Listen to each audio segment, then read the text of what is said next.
I am Insay Over with a Spoon, or please call me Insay, with the Children's Environmental Health Network. And I will serve as the moderator today. If I can just get my slideshow.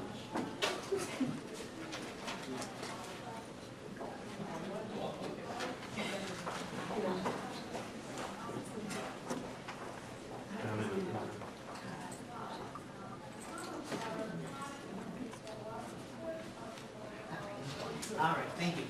So welcome. Again, good to see all of you, especially on a Saturday. And again, I'll re-emphasize what was just said in the last session, that I think it takes a lot for all of us during the course of the week to get together nonetheless on a Saturday in now December 1st. We're just lucky there wasn't any snow or hail, or, So again, welcome to all of you, whether you travel down the street or from around the region or beyond. We are really glad to have you today. Good morning, Jen. Yeah, maybe I'll upload just after. Or whatever. So again, I'll be the moderator, and today we'll be talking about environmental justice and children's environmental health and emerging issues. And we have a fantastic panel today. I'm really proud of my powerhouse here that we've assembled. I really encourage you to check them all out and get to know them throughout the course of the day and certainly beyond. I'll start with, again, myself. I'm the executive director for the Children's Environmental Health Network, a national nonprofit that's based here in DC, but we actually started 20 years ago in the San Francisco Bay Area. I'll talk a little bit about our organization with some introductory comments to the field in a few minutes. And then I will be, again, just giving some overview here. Then we'll be followed by Dr. Robin Gilden, who is the Assistant Professor in Community Public Health Nursing and directs the Environmental Health Certificate for the Office of Environmental Health at the University of Maryland School of Nursing. And Dr. Gilden is also on the Alliance for Nurses for Healthy Environments, their research work group. And she will be talking about some evaluation, statistical analysis that she's been conducting for our Eco-Healthy Childcare program, being through the Children's Environmental Health Network. And then we will have Rebecca Morley, who's the executive director for a national nonprofit called the National Center for Healthy Homes. And it's a nonprofit dedicated to creating healthy and safe housing for children. She led the development of the National Healthy Homes Training Center and has helped to launch the National Safe and Healthy Housing Coalition. So she'll be talking about home environments and particular considerations, of course, in that very important environment where kids spend a lot of their time. Then we'll be followed by Dr. Janet Phoenix in the red at the end there, who is assistant research professor in the Department of Health Policy in the School of Public Health and Health Services at the George Washington University School of Public Health. And she's also the executive director for the Coalition for Environmentally Safe Communities and founded a group called the DC Environmental Health Collaborative. And then finally, but certainly not least, Kathy Seigel has 25 years of work with the EPA and is currently the senior policy analyst for the EPA's Office of Child Health Protection. Her work focuses on promoting holistic approaches for reducing environmental exposures affecting children in childcare settings, schools, and housing. And she's an expert in integrated pest management and has led efforts to promote safer pest control in affordable housing, schools, and childcare facilities. So we will launch right in, this is on video, but again, this is just more so for us to, afterwards, and the organizers to capture the essence of the conversation, especially since there's so many sessions happening at one time. I've already been asked about the PowerPoint slides. It's my hope and expectation that the slides will be available for all sessions, because it's, again, hard for all of us to be in 7 different places at once. And if for some reason the conference isn't going to have them, which I'm sure they will, we certainly will provide the slides to you if need be, and if you want them sooner than they can get them up. So I'll start here. I really like this quote from the HHS Secretary that every American deserves to have a clean, safe, and healthy environment. Today we understand better than ever before that our health is not only dependent on what happens in the doctor's office, but what is determined by the air we breathe, the water we drink, and the communities that we call home. That basis was really the stimulus for the whole creation of what's now the field of children's environmental health over 20 years ago.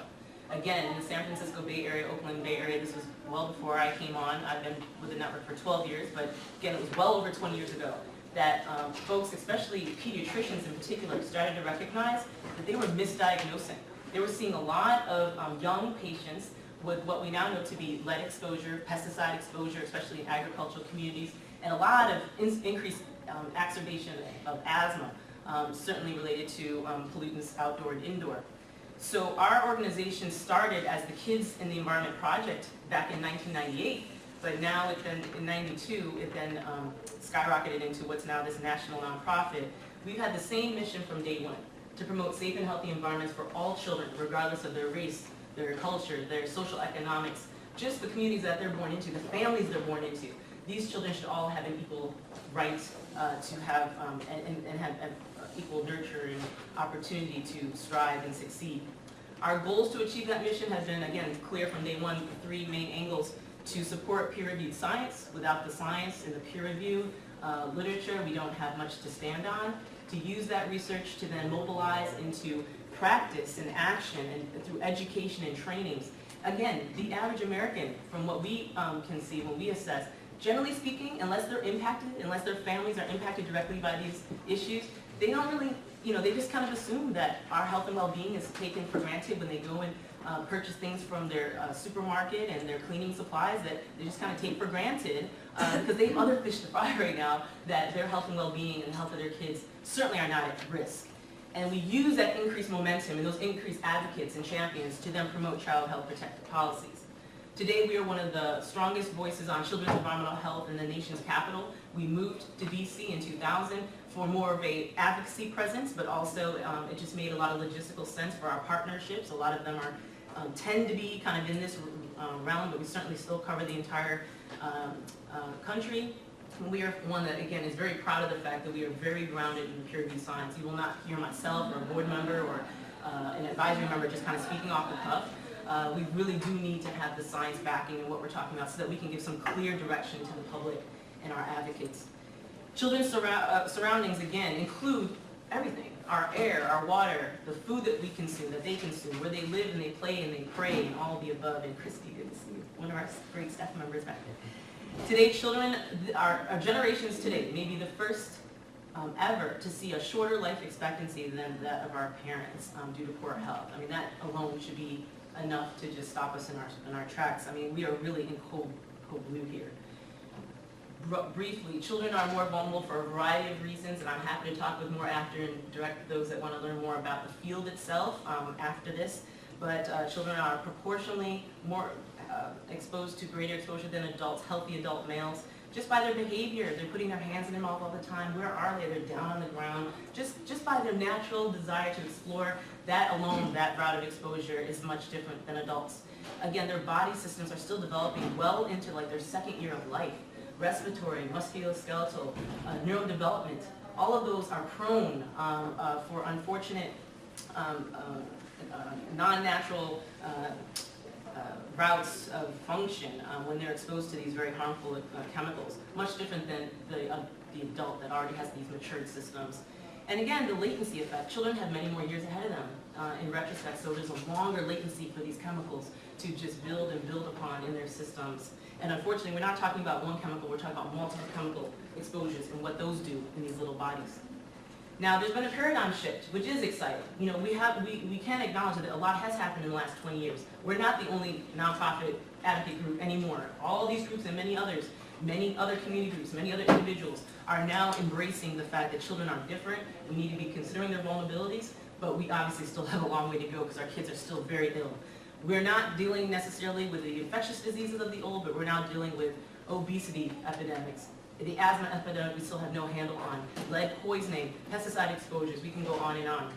These are modern problems, but again, they cannot be solved just by our physicians. They can't be solved in just one silo. It requires a community comprehensive approach.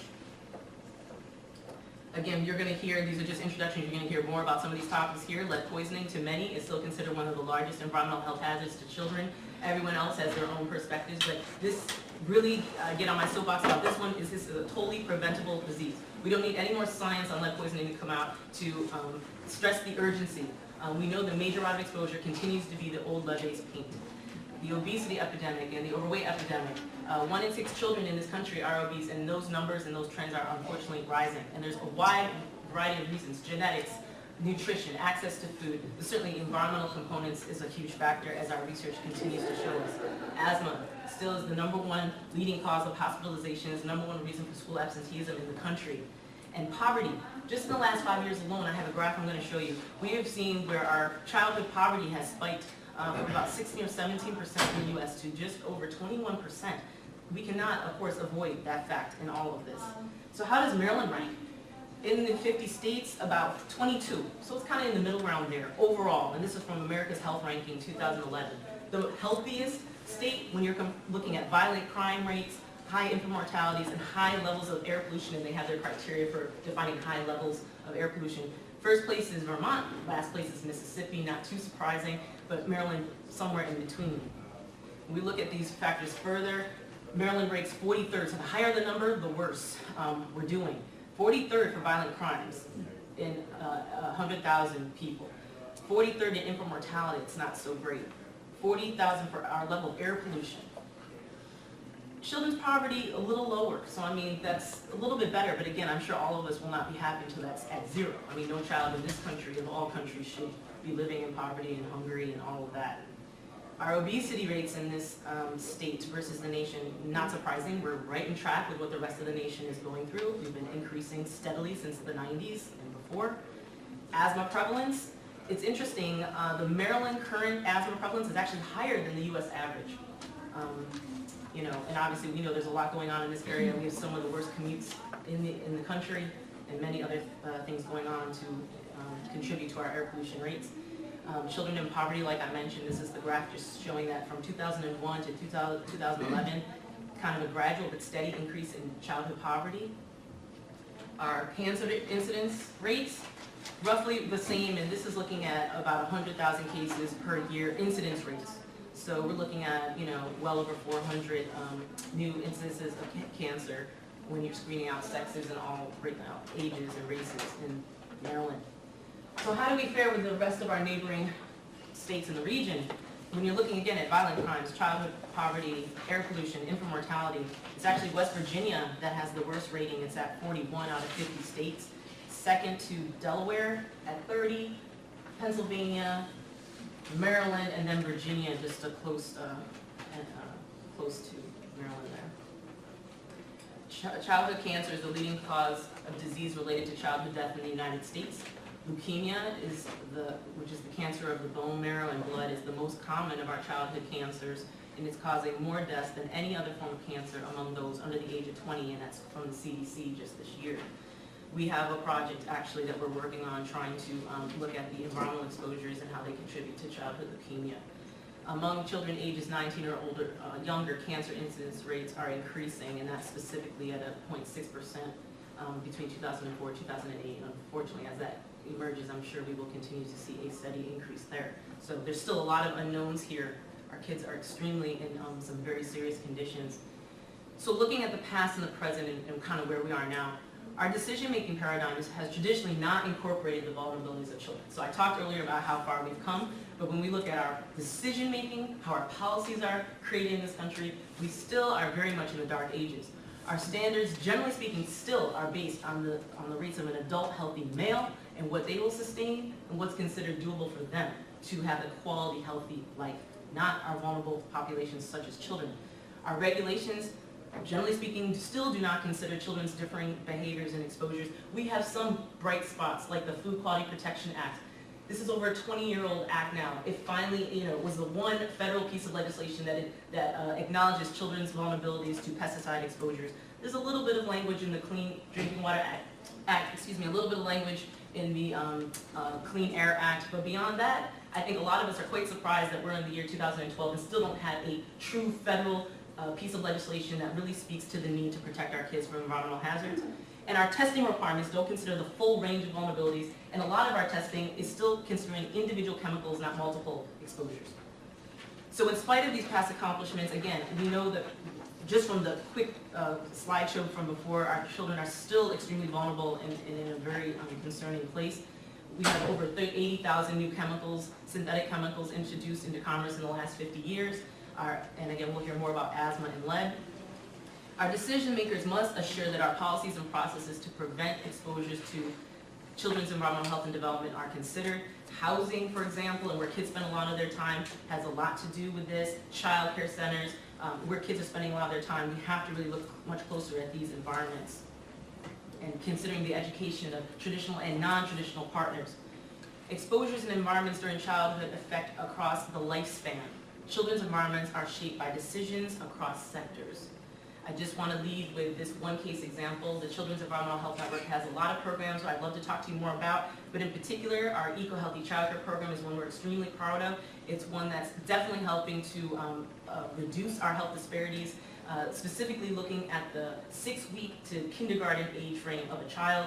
And we have over 60% of our kids in this country are in some form of childcare. So since 2003, we've been working to bring this program that supports child care providers in creating child care settings that are as environmentally healthy and safe as possible, safer I should say. So we have an endorsement side of this and a training side.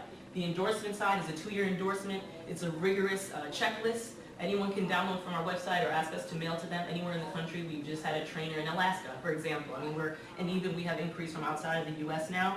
They have to comply with at least 24 of 30 best practices, and then they also agree to potential pop-up environmental assessment, which when we're in their state for trainings, we can give them 48-hour notice and pop up and make sure that what they're declaring to us, which could be reporting bias, of course, is actually happening.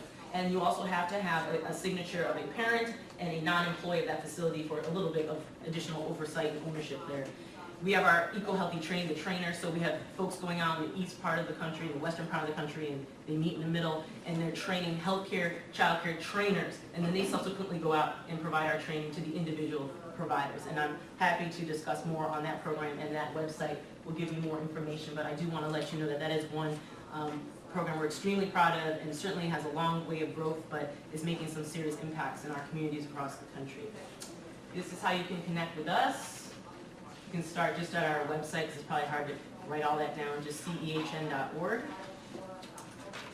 And I thank you for your time, and we'll get going with Dr. Gilman.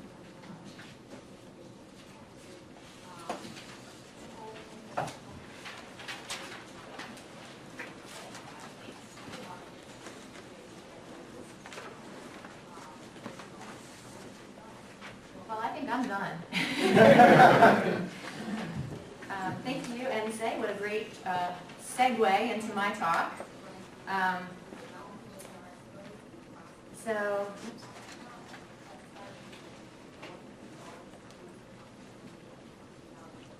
This is an analysis that I'm helping the network with.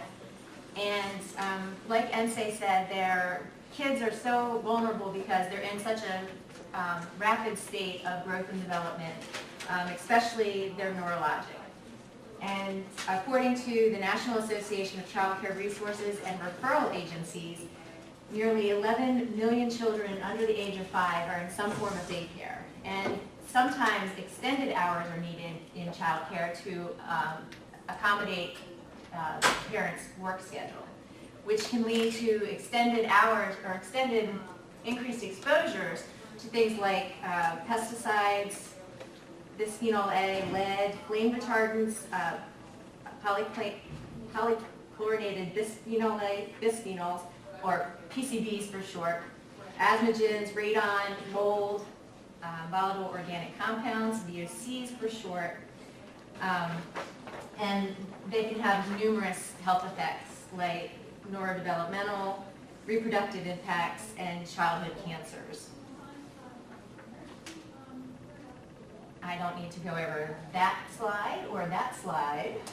And so the goals of this analysis were to evaluate the benefits of the checklist and then the training. And so for the checklist, we sought to identify how often the beneficial practices were occurring.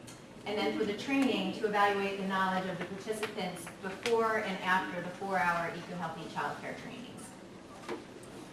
And so the Eco-Healthy Childcare Checklist, this was a secondary data analysis.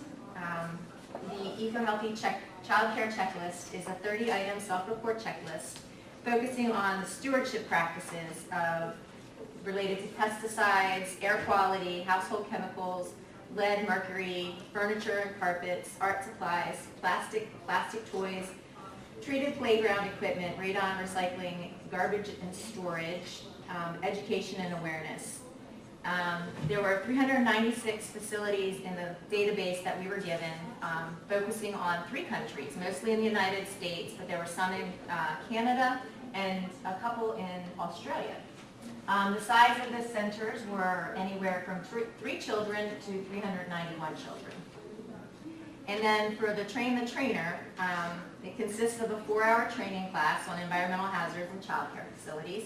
And it was the same 20-question pre and post test.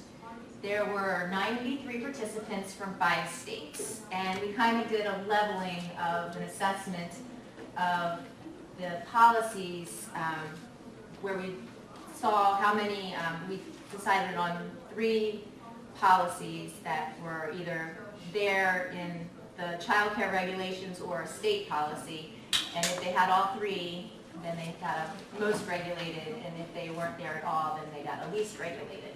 So we kind of looked at that as well. And so we identified some recommendations. And since exposures to chemicals in early childhood can have serious health effects and likely to have lifelong implications, ensuring child care facilities are as healthy and environmentally safe as possible is a priority. The data analysis yielded a number of recommendations for both the child care checklist and training sessions. And for the checklist, first and foremost, the facilities should be congratulated on the things that they are doing well and should be encouraged to continue those child health protective actions. But we did find a few areas that they could use some more education on. Almost 30% of the facilities reported having wall-to-wall carpeting, and this could be a problem for children as dust and dirt could be trapped in the carpet and serve as an asthma trigger. Additionally, over 25% of the facilities may have not been appropriately tested for radon levels. There are support programs available and guidance on how to set up these tests. And then 10% also said they did not use safe baby bottles, which might have BPA or bisphenol A.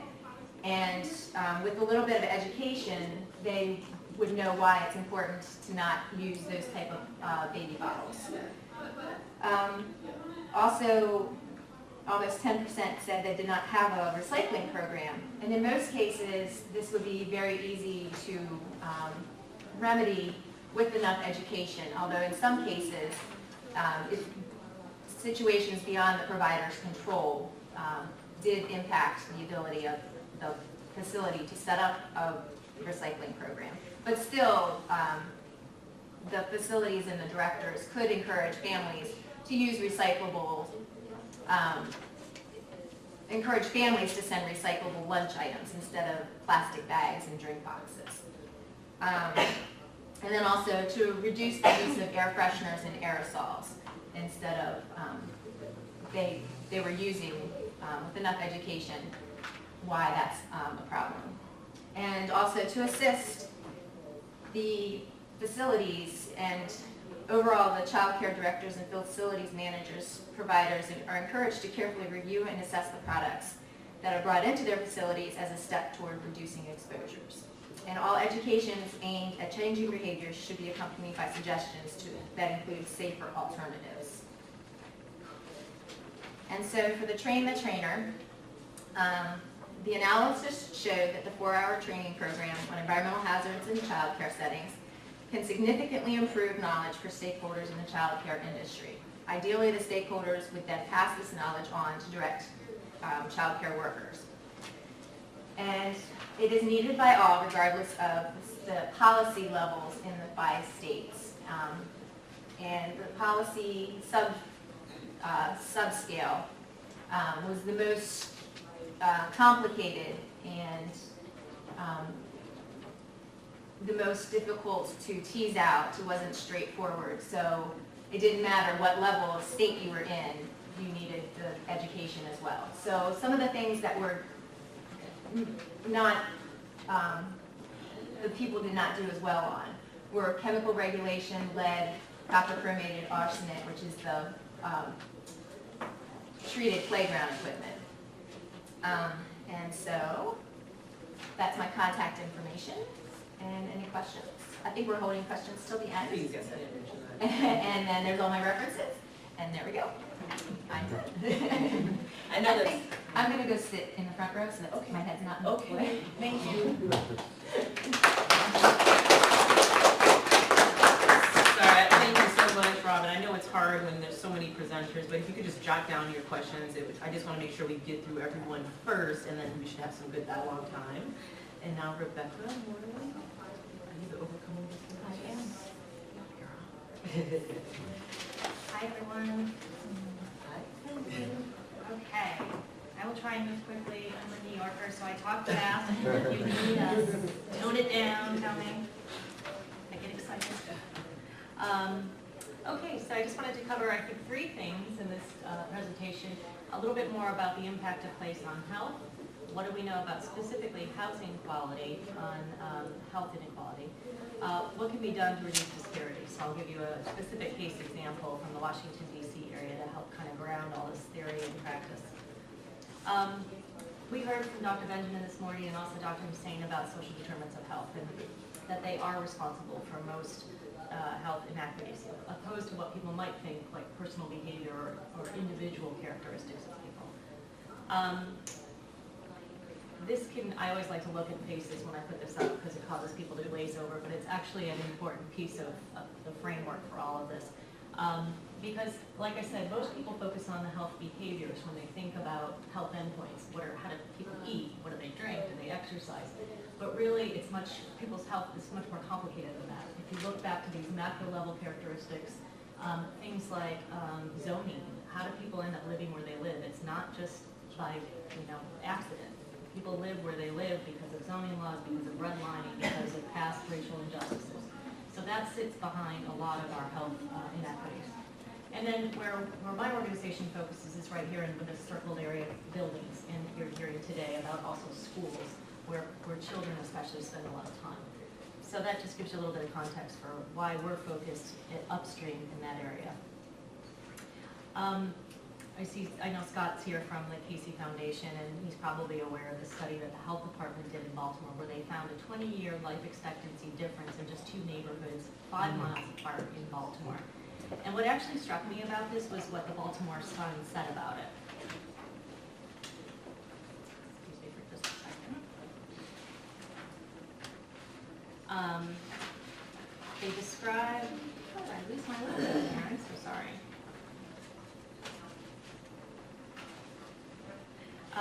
In West Baltimore's impoverished Hollins Market neighborhood, where the average life expectancy is about 63 years, residents shared beers and cigarettes on their front steps at midday yesterday, while pedestrians using canes gingerly avoided 2 dead rats on the street. Across town, in wealthy Roland Park, where residents live on average to be 83, the scene predictably changed. One gray-haired woman rushed to swimming lessons, while a family rode past on bikes, and a man with an iPod jogged nearby. So, for the layperson reading this article, I don't know about you, but the takeaway is, it's unfortunate that people choose to live smoking, drinking, and not exercising, while these other people over here who live longer jog and listen to iPods. But the fact of the matter is that the Roland Park neighborhood is a segregated white and wealthy neighborhood, while the Hollins Market neighborhood is a segregated poor minority neighborhood. And it's not, as I mentioned, by accident that those 2 neighborhoods look like that. So now getting back again to housing. And there's a number of pathways through which housing can impact health. And you can see at the bottom some of the endpoints. In the old days, in the early 1900s, we focused on infectious disease, typhoid, dysentery, TB, thank you, a number of infectious diseases that ultimately the root cause came back to housing. And so it was our housing policy that helped to eradicate these infectious diseases. Today, it's more chronic disease, stress, anxiety, asthma, obesity, but also injury. Safety is a big problem. Our organization, again, tends to focus on the design and maintenance, the physical aspects of housing, less so on affordability, location, and community, which are also critical components, but really addressed by other entities. This, just to put it in perspective, it is an international crisis. In sub-Sahara Africa, 70% of families living in conditions that look very much like this. This is actually Mumbai, India, present. This is not a picture from 50 years ago. over 50% of families in South Central Asia living in these kind of conditions. But really, it's actually our nation's best kept secret that people, over 6 million people live in these kind of conditions in our country. In the upper left is Sioux Native American housing. On the right, colonias, which is the Texas-Mexico border conditions there. And then actually this is a picture I shot in the lower, which is Mississippi Delta housing. When I worked at HUD, I did a worst case housing tour on the request of the secretary.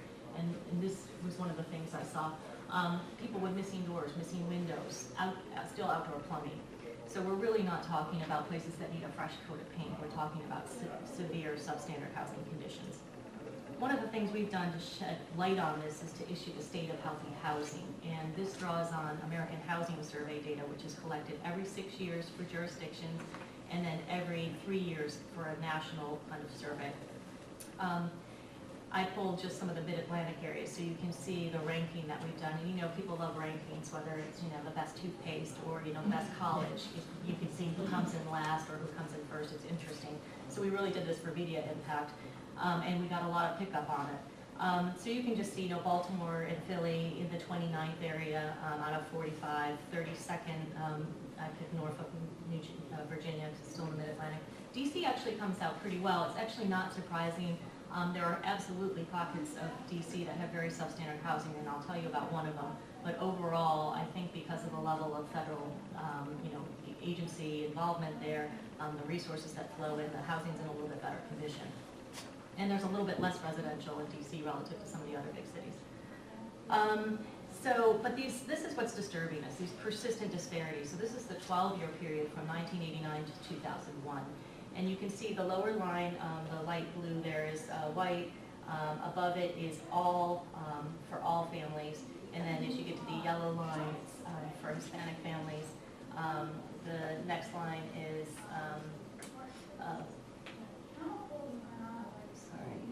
low income, and then the final top line is for Black non-Hispanic families. So it's not as if this is kind of ebbing and flowing, it's persistent. And just in case you thought maybe we made dramatic progress in the last couple of years, the picture still is very much the same. So this is from 2011 AHS data. And it occurred to me that I've been actually using this slide since I started at the center in 2002, and every time there's new data, I update it, but my talking points stay the same. So it's still that non-Hispanic Blacks are 2 times more likely to live in homes with moderate or severe problems. And again, moderate doesn't mean fresh coat of paint, it means electrical problems, it means plumbing problems, it means incomplete plumbing. So let's just kind of ground this in reality of what things look like today. Wheeler Terrace. Anyone familiar with Wheeler Terrace? It's in Ward 8, Janet, yeah. So this is the kind of before, and it really was, it's a property that we came to learn about through one of my board members, Mark James, who worked for Community Preservation Development Corporation, CPDC, which is an affordable housing community development organization. And they found this property and felt like it had a lot of promise for community development. And in fact, this has been project-based for many years, about 113 units. And about a decade ago, the tenants took over the ownership of it. The project-based contract, the HUD contract was expiring, and the tenants used their first right of refusal to purchase it. And then they decided to transfer their ownership to CPDC so that the property could be redeveloped and upgraded. So, just to put this into perspective, this was originally built as veterans housing in 1947. All the units are subsidized. It was, the area in which it sits was labeled as one of 14 crime hotspots in Washington, D.C. A very dangerous place. The first day that we actually showed up to work with residents, there was a murder on site. It wasn't uncommon. The residents reported that this was a very frequent occurrence. They were very fearful for the safety of their children. This is the after, and it didn't happen overnight, but CPDC, I think, did a really stellar job engaging residents in what they wanted this to look like after the fact. So the people that were involved were CPDC, Weinstein and Associates, which is the architect, and then the tenant association was heavily engaged. Again, this is where Wheeler sits. It's in the 2032 zip code, east of the river. It's in Anacostia. As you probably know, in the 1920s, Anacostia became an area for displaced low-income residents, and there was an increased need for multifamily rental housing. Around 1934, Congress ordered that there would be no more shanties and that they would be replaced with these multifamily residences, and so that's what it looks like very much today. But by 1990, this Ward 8, had more than 6,800 government-owned subsidized housing units. This is who lives there. You can see it's predominantly female, head of household, primarily African American. The actual median income at this property is $5,585. So we did some baseline environmental measures. Lead was not a problem. Lead was, as you probably know, used in it's a more expensive product, so it was used in the old Victorians. It was very rarely used in the government subsidized homes. And this had been rehabbed various times, so lead was not found there. Radon levels tested low. This wasn't surprising, kind of sandy soil. But asthma was a serious concern, and Ward 8 has one of the highest asthma rates in the DC area. And as I mentioned, crime is a serious issue. So our goals were to increase the amount of fresh air, to reduce mold, which we found in most of the units, to deal with cockroaches, were not only asthma triggers, but also an anxiety, stress problem for the residents, and ultimately to help the residents be healthier and live in a safer complex. So this is a shot of the before. This is the kitchen. In this unit, actually, there's a pantry that you can't see by this cabinet. And my colleague Susan opened the door during the initial visual inspection, and it was a wall of cockroaches. The radiator here, hot, potential burn hazard, and no ventilation over the stove. So whatever was being cooked or any moisture from that was just simply kind of ending up in the unit. This is the after. Installed a ventilation fan, the two little cabinets over the stove, and we saw that there would be a ductwork that goes up into the exterior, cleanable floors, resilient flooring, low VOC, non-PVC. This is the bathroom before. There may have been a bathroom fan there at some point, but there wasn't anymore, and there was a lot of mold growth. And you can see the leak by the upper corner of that window, and also plumbing leaks. So this is the after, and you can see in new low-flow toilets, new regrouted tub area, and we did install a vent fan that's vented to the exterior. So this is just a quick summary of some of the rehab elements that were included. And we worked very hard with management to integrate integrated pest management as opposed to the quarterly pesticide applications that they were doing. We collected data through a health questionnaire, a visual assessment. We did resident training that was actually done through CHWs that we trained on site. So the Garlinda Joyner, who headed up the Tenant Association, helped us to design and deliver the training to her peers. And this is the results. We found, here's you can see the pre-general health status injury. For the top is adult, the bottom is child. So the trend was exactly what we were hoping for. These were just the significant findings highlighted here, statistically significant findings. And then here are all the changes, with the red being the baseline and the blue being 1 year after.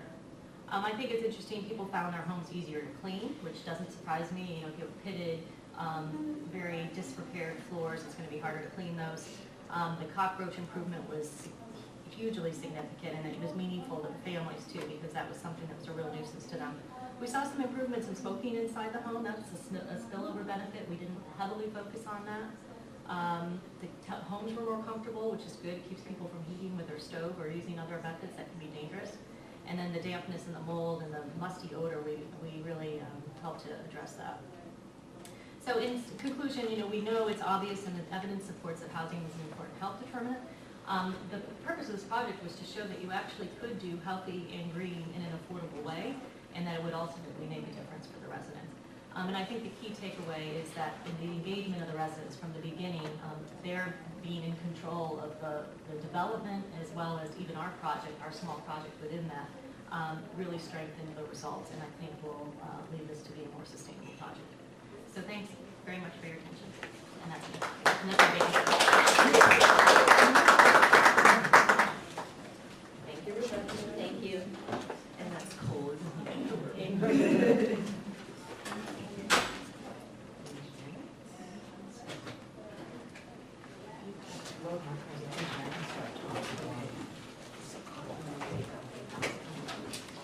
So good morning. name is Janet Phoenix. I've already been introduced, so I won't spend too much time talking about my background. It was very, the timing, we talked about the timing of our talks, and I work on healthy housing issues, so it was, kind of fortuitous that Rebecca and I kind of juxtaposed our presentations. I've done a lot of work in the southeast neighborhood where the Wheeler Terrace facility is located. Unfortunately, I'm going to a lot of homes that are in the before state as opposed to the after state. And thank you. And so I get to see conditions that would benefit from the kind of intervention that the National Center for Healthy Housing was fortunate enough to provide for the Wheeler Terrace residents. I think to kind of follow up on the introductory remarks this morning about social determinants of health, we always think about health disparities. We think about more non-Hispanic blacks and Hispanics who are on the receiving end of kind of this health disparities dialogue. And the reasons for that, I think, are somewhat complex, and I think it would make sense to spend just a couple of minutes, kind of talking about social determinants and the effect that can have on healthy housing and the housing child health disparities that we were talking about this morning, childhood lead poisoning, childhood asthma, for example. So the neighborhoods that are populated by African Americans and Hispanics tend to be in sections of cities and sections of states where there's been segregation, kind of a legacy of segregation. When I grew up in Northern Virginia, for example, there was a line that was drawn across the county. I lived in Arlington County. If you could not live north of 16th Street if you were African American.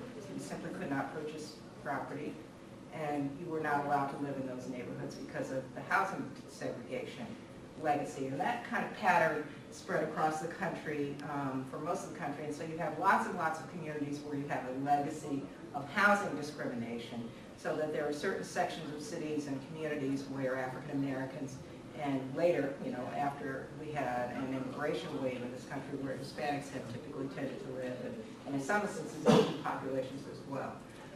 So those sections of the city, of course, were the sections of the city that were less valued, where property values were lower, and also sections of the city where there were concentrations of industrial facilities. This was somewhat of a boon if you were looking for work, if you were looking for labor-related jobs, then it was somewhat of a boom that you lived in neighborhoods that were close to industrial facilities. But of course that meant you also lived close to the toxic substances that those facilities generated. So you might live across the street from a power plant, for example, or a cement factory, or an auto parts repair shop. Or, I could go on and on and on and on and on. So that meant that your home was subject to waves and waves and waves of pollution, and your neighbors who lived, across town, or in some instances even, the adjacent neighborhood that wasn't so close to those kinds of facilities didn't have the benefit of that toxic pollution. So of course then let's look at children, and let's look at the developmental systems of young children. And what can happen when young children are exposed to toxic substances is that it affects their growth and their development. It also affects their intelligence. Okay, so it means that the children who grow up in these toxic environments not only develop diseases at a higher rate, but also they emerge less well able to do well in school, less well able to attain a high school diploma or a college degree or an advanced degree. So of course then they are more likely to grow up in poverty. And then it becomes kind of a self-fulfilling cycle, because if you grow up in poverty, then your health outcomes are poorer. And you can only purchase housing in neighborhoods that are near toxic facilities. So are you kind of getting it where I'm going with this? Okay, so the neighborhoods like Southeast Washington, Wheeler Terrace is, the neighborhoods where I visit homes of children who have childhood asthma in Southeast Washington primarily, but also in Northeast Washington, have higher rates of asthma because they live near traffic corridors, and they are in sections of the city where there's a high concentration of polluting facilities like power plants that spew things out of the smokestack, and our public transportation system in the Washington metropolitan area serves the western, more wealthy side of the metropolitan area much better. There are more stations, the lines go further out, they go way beyond the Capital Beltway, whereas on the eastern side they stop just short of the Capital Beltway, which means that you have to drive in, which means that there's more stuff coming out of the tailpipe, which means the children are sick. So that's just the context. But then you get the situation where the development of disease and the development of young children is really badly impacted by the toxic substances that they're exposed to in childhood. So just the two best examples, lead poisoning, for example, living in older, deteriorated housing. And yes, Southeast has less lead-based paint, but Northeast has a lot more. So those children, again, if they are exposed to lead at an early age, lose IQ points and have a lifetime of educational support that's needed in order to ensure that they can do well in school. And young children who are exposed to higher levels of ozone and who also receive a high dose during that early developmental period between about 6 months of age and about 18 months of age of things like cockroach antigen or mouse antigen, for example, which is very, very numerous in the homes that I visit, then those children's immune system is permanently altered in such a way that they become hyper-responsive to those same allergens that they come into contact with. So a heavy dose of cockroaches in your home when you're between 6 months of age and 18 months of age really predisposes you to develop asthma later in life. And it's much more of a predisposing factor than the fact that you might have a cousin or an aunt or a mother who had the disease. So the environment really has a tremendous impact on children's health, and a lot of these things are completely preventable. Lead exposure is completely preventable.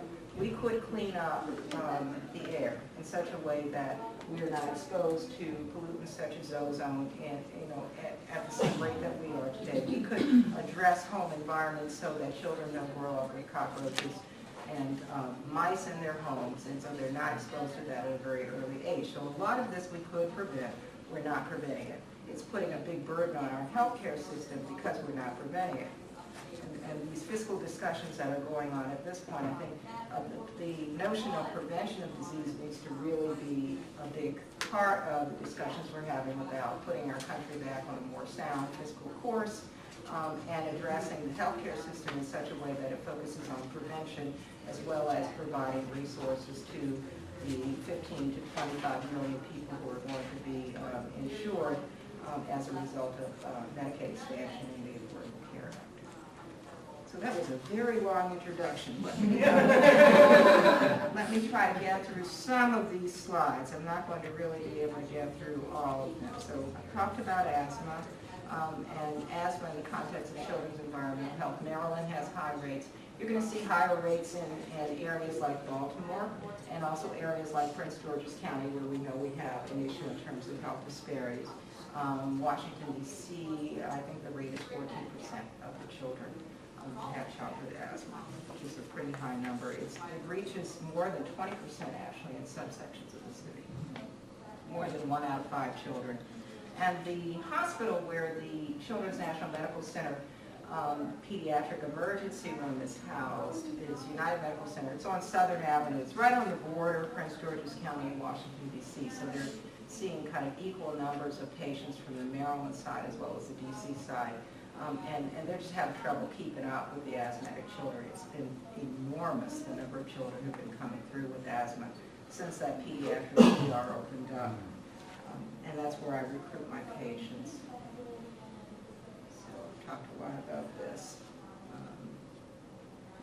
So just to focus on what happens during an asthma attack briefly, on your right you see a breathing passageway, bronchial tube of a child or an adult undergoing an asthma attack. And what should be an open, patent passageway for air is filled with mucus, but also the lining is swollen because of the infiltration of cells that are really trying to kind of fight off what the body perceives as an attack of some kind. It might really just be a whiff of perfume or cold air when a child goes out to play soccer on a field, or it could be, again, those things in the home environment, such as cockroaches and mice, which are causing this particular attack.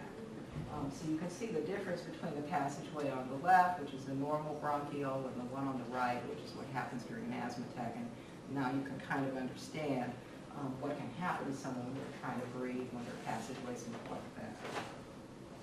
So I probably have 5 minutes. I do have 5 minutes. That's what the sign in the back says. Okay, so I'm really going to have to kind of race through. So yeah, I talked about, you know, the urban poor, but it's not just the urban poor. You know, I think the rural poor also experience disparities, health disparities. The best thing we could really do would be to raise the socioeconomic status if we really want to do something about people's health, because there's a direct relationship between educational levels and income levels and health. And it has to do with things like this early exposure in childhood that can predispose you, you know, to reduced intellectual quality, or it can predispose you to poor health. And poor health is also associated with poverty, and so it becomes kind of a vicious cycle. And then you can even get things happening such as a change in your genetic makeup that happens during your lifetime. But this is a phenomenon that we actually are really just beginning to understand, a phenomenon called epigenetics, where your genetic profile is actually modified by chemical exposure that happens during your lifetime through processes such as DNA methylation, for example. So then your system changes in such a way that you then can go on to develop diseases such as metabolic syndrome, for example. You can be more prone to develop type 2 diabetes. So there are a host of things in terms of the kinds of chronic health outcomes that we're seeing for certain populations that really have their antecedents in environmental exposures that take place during early childhood. And we're just beginning to understand this, and we've just developed the capability of really being able to measure these kinds of things now that we can do DNA mapping and really take a look at what's happening in some specific gene sequences that we know are associated with specific diseases. I had a wonderful experience at a conference that the Children's Environmental Health Network put on in San Francisco earlier this year, where we're really just focusing on epigenetics and children's health and the relationship between a whole host of disease, and type 2 diabetes and is one of the things that we're looking at. And of course the asthma incidences, of course, we think are related to these kinds of phenomena as well. So I've probably got less than a minute. So let me see if I can get down. I think I've got a particulate matter is something that's really associated with exposure to pollutants that come out of the backs of diesel buses, for example. They come, and particulate matter, you know, it varies a little bit depending on what the noxious chemicals are that come together to form this. But particulate matter is one of the things that you find higher concentrations of in the air in low-income communities, and it's associated with the development of asthma, as well as the aggravation and exacerbation of asthma, but also chronic diseases that affect the elderly as well, or that affect people who have pre-existing conditions. So it's not just at the beginning of our lifespan, but also at the end of our lifespan that we can be adversely impacted. So I think the real take-home message is that we need to do more to focus on environmental quality. We need to stop blaming people for the conditions that they have, because really there are factors beyond their control that are contributing to the development of these diseases, and many of these factors are preventable, and we've known about them for a long time, but we've just thrown away certain populations, and we've thrown away certain sections of communities, and that's where we put the thrown away populations, and that's why they're sick. And if we just focused on that, really we would spend a lot less money on health care. For example, in Baltimore City, they did a one-year pilot where they did home visiting and helped families address some of the environmental home triggers, such as the mice and the cockroaches and using your stove to heat because you don't have money to pay the power company. They were able to save $304 per year per child. After implementing the program and deducting the cost of the program, they still saved $304 per year per child. And the National Center for Healthy Housing did an evaluation of that. Think about that. You can visit homes, clean up homes, protect children, and still save money. It's a no-brainer. Thank you.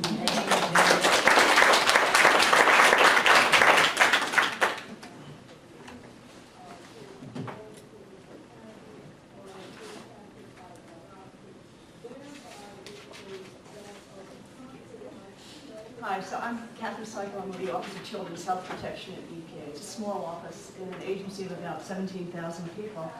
And our job is to do some of the stuff that was talked about before, trying to integrate children's health into some of the regulations and science policy decision-making that the agency does. But we also get very much involved in working to protect children where they live, learn, and play. That is the built environment where we spend about 90% of our time. So today I want to talk to you about one aspect of the built environment, which is about pest management, okay? The talk today that is going to focus on 4 different aspects. First, I want to talk to you a little bit about why I think integrated pest management is an important issue. I want to talk to you about some of the opportunities and challenges that we face, resources that EPA can provide, and some local resources. And I actually would really like to, we're doing a lot of talking today, but as I'm talking, and hopefully as you listen to the other speakers talking, we can think about how we can take the stuff that we're discussing here today and move into action, because this is really all about action. This is a wonderful group of people who've taken time out of your Saturdays to come here. What I am hoping to get out of this, after this, is some projects that we can work on together, and whether it be on IPM or whatever else, I think we need to be thinking about how we can move into action. I think that's part of the agenda this afternoon too. So first of all, why IPM? Why is pest management important at all? Well, it's important in urban areas where, like DC and Prince George's County, pest infestations are a lot more prevalent in high-density buildings, multifamily housing, apartment buildings. There's a lot of public interest in pest management. Nobody wants to live with cockroaches or dead bugs or mice. So it's something that elicits an emotional response. People are interested in this. They may not be interested in more invisible environmental threats, whether it's carbon monoxide or radon. But if you're living with pests or every day, you can't ignore it. So it's a very good threshold issue, I think, for introducing the whole topic of holistic approaches for healthy homes or schools or childcare. It's a foot in the door issue. You can't ignore it. There's a lot of political will and local laws to promote integrated pest management. HUD has issued guidance recommending, encouraging the use of IPM in public housing authorities throughout the country.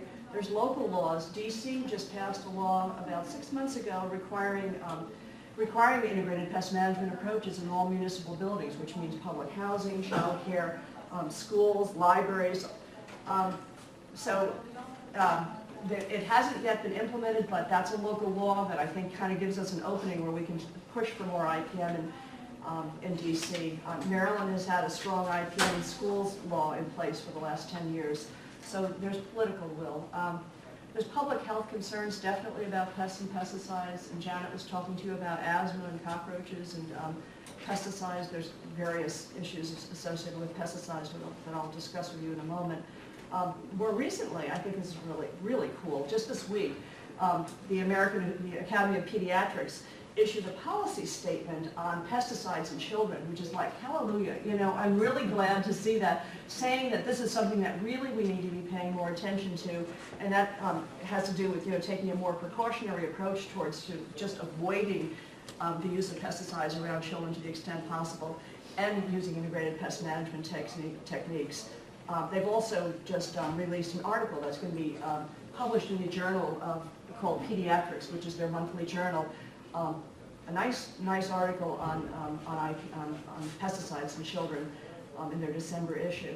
The last thing is IPM works. I mean, traditional pest management doesn't work very well, and we know that IPM works, so it's it's a no-brainer. Here's a little bit about cockroaches. I mean, some environmental issues are kind of static. If you've got lead, it doesn't grow, but if you leave a cockroach, one pregnant cockroach, and if you didn't do anything about controlling it, you could have 4,500 cockroaches in a year. So, I mean, it's an issue. And as the more roaches, the more allergens, the more you're, if you're prone to asthma, those symptoms are going to be exacerbated. So there's there's issues associated with pests, but there's also issues associated with pesticides. And what makes pesticides different from other contaminants It's interesting, you know, EPA regulates a lot of different chemicals, but for most chemical exposure issues, we're looking at unintended consequences. You do pressure-treated wood, we found out, well, there's CCA, it has arsenic, it can cause cancer. You have plasticizers that make plastics soft and easy to work with. They have bisphenol A, that can have endocrine disrupting effects. Pesticides are the only chemical, really, that are manufactured for the express purpose of killing things. So does it make sense to have a lot of pesticides in your home, your school, your child care? No, they're designed to kill. They're designed to be toxic. They have a wide variety of toxins in them. Pesticides include an active ingredient and a whole bunch of inert ingredients, most of which we don't even evaluate for safety. They're complicated chemicals with high toxicity. When you use a pesticide, outdoors and crops is bad enough, but if you're using it in the inside of your home, it gets contained. It affects the indoor air quality and can have long-lasting effects. Many pesticides have been used indoor for decades, and pesticides are made to have a residual property, so if you apply it, it won't just kill the pests on contact, it will have lethal effects over time. So these residual effects that are intended to be put into the pesticides can also have residual effects for the health of children who are crawling along the floor and breathing and having contact with the pesticide residues where they land. Pesticide residues are higher inside than out because they don't break down as easily in the indoor environment. So these residues can stay around for years and years. Pesticides, I think, it's in my lifetime, NSA talked about the fact that there's 80,000 chemicals over the last 50 years, and I guess, it's better living through chemistry. People want quick solutions to problems. It's easy to pick up the can of Raid, and it's a cultural norm, frankly, to use pesticides. They're invisible. People think, well, what could be the harm? I can buy this thing down at my Safeway or Shoppers or, at Home Depot. It must be safe. So they're cheap, they're readily available. And there's just common misconceptions that, typical, if you can't smell it, it must be safe. If a little bit is good, more has got to be better. And if it's for sale, it's got to be safe. No pesticides are safe. You've got to use them carefully, and there are much better ways to control pests besides, just relying on pesticides. So, some of the challenges in doing an integrated pest management approach is that it really takes it takes a coordinated partnership. It is one program where you cannot just buy it or get someone to do it for you. You have to, if you're in an apartment complex, you've got to get the residents involved, the property managers, the pest control officials. There's probably other people that need to be involved, public health officials, public housing officials, lawyers. I mean, it takes a partnership approach. Challenges if you're living in the kind of housing Rebecca showed where there's no doors or windows, well, there's going to be entry for pests. So if you're in poor neighborhoods with housing where there's been deferred maintenance or slumlords, you're going to have structural deficiencies that are going to make it that much more challenging to control pests. We also know that IPM takes a greater investment at the start for that very reason, because you have to deal with some of these structural deficiencies that have probably been ignored for a while. But we do know that over time, IPM not only works better, but can be a lot cheaper than bringing in that pest management guy to do the quarterly sprayings.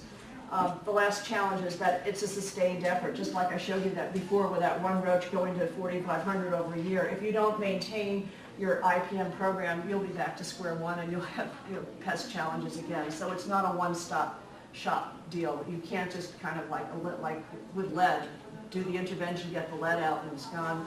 Pests are always going to be kind of lurking in the shadows. The good news is that EPA has a lot of resources, and I wanted to just tell you about some of these resources. We don't have all the answers. I really think it's important for communities to be involved. I kind of work at the top down, but it has to be with pest management or any of these issues. I think it really takes a strong involvement by NGOs and community-based organizations and the people themselves. So I'm going to tell you about some of our resources. First of all, I want to say my office, is a resource. We're one small office in a large agency, but we have access to all the different parts of the agency. If you need something or you have a question, I can tell you, you can go to one of us in the Children's Health Office and we can get you answers and put you in touch with the right people. We also have regional children's health coordinators throughout the country, and PACEs. I'm going to tell you what a PACU is in a second if you don't know what it is. So a little bit about my office. Again, we protect children where they live, learn, and play. We're focused a lot on the indoor environment and holistic approaches. Our administrator, Lisa Jackson, has said that 2 of her top priorities are children's environmental health and environmental justice. One of the quotes that she has that I like to kind of repeat that she's made is that protecting the environment is not just about polar bears and ice caps. It's about protecting us in our homes, in our schools, and the communities where we live. The environment is all around us. It's not just out there. It's where we are right now. So she's kind of brought it home for a lot of people. This is just a map of the U.S. to show, no matter where you are, there's children's health coordinators, and they're kind of like a point person, like I am. I kind of consider myself like a way into the agency. You can come to me, I can put you in touch with whoever you need. There's one of me in each of the 10 regions. EPA divides the country up into 10 regions. The regional children's health coordinator for Region 3, where Maryland and D.C. are located, is Prentice Ward, who I wish were here today but couldn't make it down, but Prentice is a wonderful person. Between Prentice and myself, we can work together with you on IPM if you're interested. PACEs are pediatric environmental health specialty units, and they're pediatricians. They're healthcare providers that are set up in 10 centers around the country that are co-funded by the Agency for Toxic Substances and Disease Registry and my agency, EPA, to kind of serve as a focal point for children's environmental health issues. The local one is here at George Washington University. Jerry Paulson is the director of the local PACU. And I mention those because they are a free resource. I mean, you should use them. You can call them with any kind of a question. They will research it for you. They'll put you in touch with legal, they have a medical legal partnership in many of these PACEs. They work with other healthcare practitioners, and they have the bully pulpit. That EPA has a bully pulpit of being a federal agency. They have the bully pulpit of being senior healthcare professionals that have great credibility with the healthcare community. So I would advise you to kind of get familiar with your local PACU. Funding, I wish I could say that we have a whole lot of money. We're on a continuing resolution at EPA right now, but I will say that if you're interested in doing any kind of work, you need to figure out how to get federal grant funds. They're all competitive these days. There's 2 that are out on the street right now. I just want to mention, one is from the our Office of Environmental Justice. We have a small grants program with applications due January 7th. If you are, interested in getting work done, there's money to be had, but you need to know where to get it. So there's that. Environmental education grants. There's a big kind of RFP out on the street right now to do education of whatever sort. IPM would fit into that. And there's all kinds of occasional programs. I would really encourage you to kind of, if you're interested in IPM or any of these issues, just kind of keep your ear to the ground on funding. There's always ways to kind of put your proposal, frame your proposal in a way that's going to make sense to the agency, and ways that you can be really creative at getting work done by fitting it into various government programs. If you're not on listservs, the Healthy Homes listserv, the Children's Environmental Health Network listserv, are great places to kind of, again, keep your ear to the ground so you get to find out about funding opportunities early on.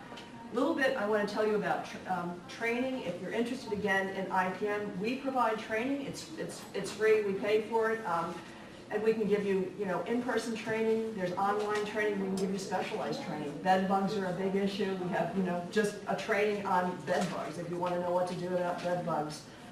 A little bit of I mentioned some of the local, so I'm not going to go over the policies and guidance.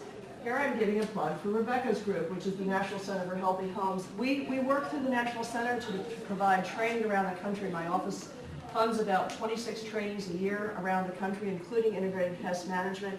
If there's, and I know that, well, one of the things that I actually would really like to do this year, because my immediate boss is very interested in it, is getting an IPM training here locally. So I'm not sure how, who, or how that's going to happen, but these trainings, like I say, are an excellent way to kind of introduce a topic, kind of get people thinking about it and get people working together. So there's another organization called stoppest.org, which is run out of Cornell, that HUD funds, that also provides training around the country. So these are just kind of so you know that there's a lot of resources that are available. EPA can provide outreach materials if you're interested, brochures and videos to help you kind of convey information.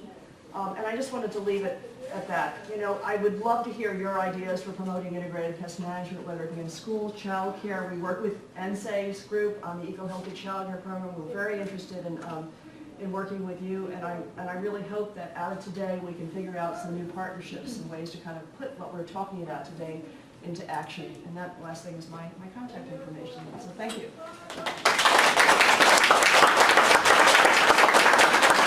much. Wow, 5 presentations. These are the ladies are fantastic. If anyone wants to stand up for a minute, by all means, because we're going to get into the discussion time here now. I'm just trying to close some of these down. And I did want to mention a little combination of Kathy and Janet's talking points. We just had a webinar about 2 weeks ago, and we love highlighting case management examples because, again, the action piece.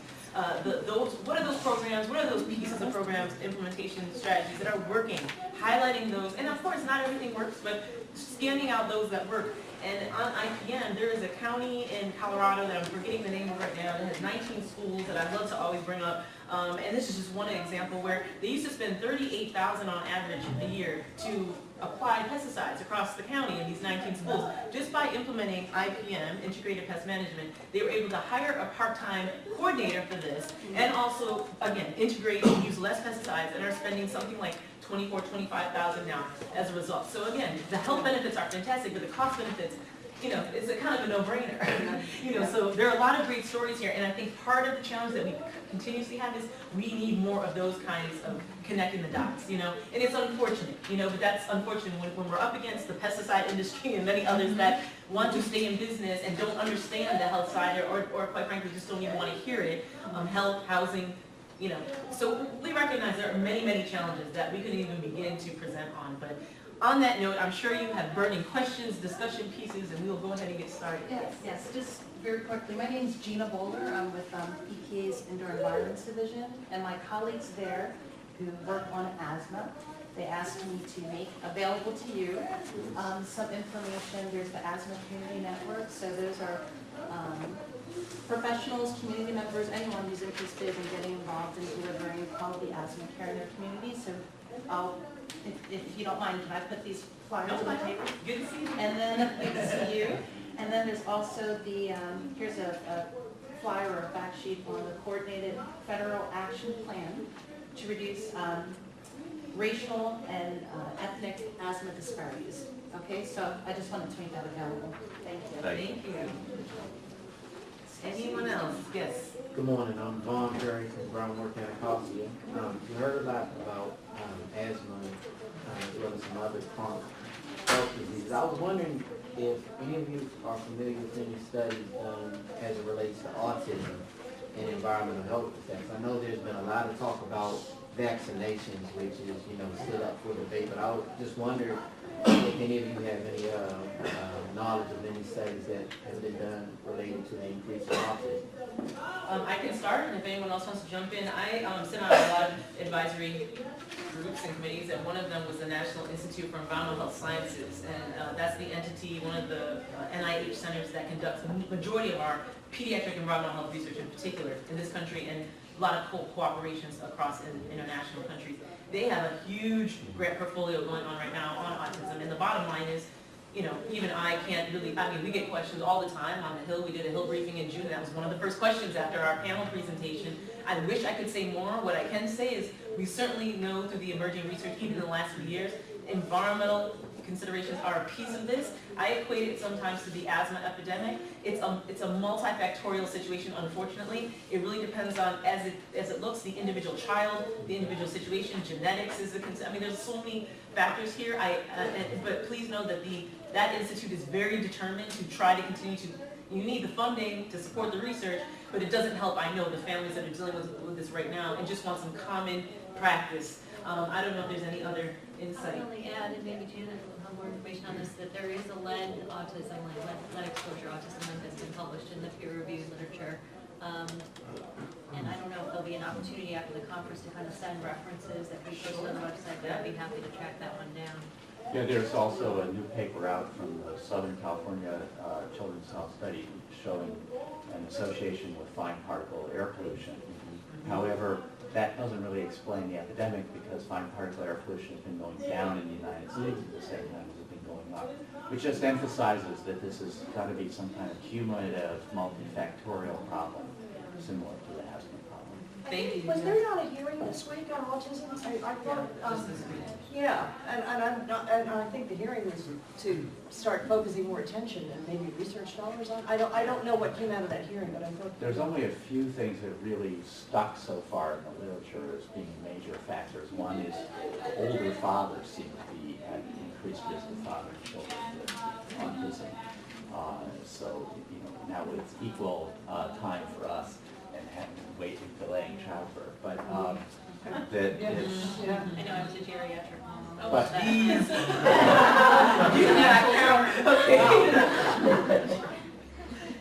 So the bottom line there, and I think Rebecca raises a good point, I think that one good, outcome of this, it sounds like there is an interest in kind of continuing this, and this is the first annual, and maybe this will be a forum place where we can continue to come together on an annual basis, which would be fantastic, but we don't want to just wait, year to year in each December. There's a lot of ground that can be covered, hopefully the connected new partnerships, collating our resources. These are hard economic times, that doesn't mean we need our work more than ever, as we're hearing. I mean, we don't want the economics or lack thereof to be a challenge. And certainly maybe we can make a suggestion in the afternoon and beyond that there's some type of portal, I don't know who would house this, if it's University of Maryland or one of the other partners here, where we can constantly feed and or just update each other, as these things happen. So certainly the Children's Environmental Health Network is very interested in the link to autism for many reasons, and any insight that we can be sharing just to kind of lead us to some of these emerging research, because it's hard, we can't capture everything. We try our best to keep up with the peer-reviewed science, but it is tough. But what we will do is check on that Hill hearing and see kind of what is the direction, what is the plan beyond increasing grant portfolio. Yes. Just in relationship to autism, I mean, there have been a number of different associations seen between certain things and autism, but nothing is conclusive at this point, as other people were saying. But there is the Interagency Autism Coordinating Committee, the IACC, and they are meeting on a continuing basis, and they do put out quite a bit of literature, and also those meetings are public, you can attend those. And so they're really looking at the cutting edge of the research in this area, so you might want to monitor them. And they have, certainly it's government sponsored, so the website is easily available. And there's been a lot of fragmentation as far as, is it that there's more incidents of autism or that we're better reporting it, and quite frankly, I don't want to get in that part. I just know that we have a serious issue with autism in this country, the autism spectrum disorder, which adds more complexity to this whole matter. So we try not to get too bogged down in, is it that we're reporting better, or, the point is we have issues that need to be addressed. So any other topical, yes, you're next. Go ahead. Oh, you can say you first, and then whoever. I don't mind. Go ahead. Okay, I'm Deborah. I'm Lifebridge Health from Baltimore, a nurse. I work two different entities. I do community health outreach for women and for family, but I also work downtown at the Caroline Center as an instructor for women that are underemployed or unemployed, and teaching them how to become Maryland Board Certified Nursing Assistants. So I feel like I'm kind of a neat position where I can communicate with people a lot of cool information. I love what you've all presented. But like, for instance, I would love to know like the places to go. I love that you suggested places to get grants, because I have so many people that are interested in helping facilitate some of what you guys are talking about, and I'm excited to now be a part of all this. But I'm wondering, is there a specific, at least in the Baltimore area now, we have University of Maryland, are there other specific places where myself as a nurse can get more integrated and more involved in helping in the community? Do you have any suggestions? Do you have your bachelor's degree? I do not have my bachelor's degree, no. You could come back to Maryland for your bachelor's.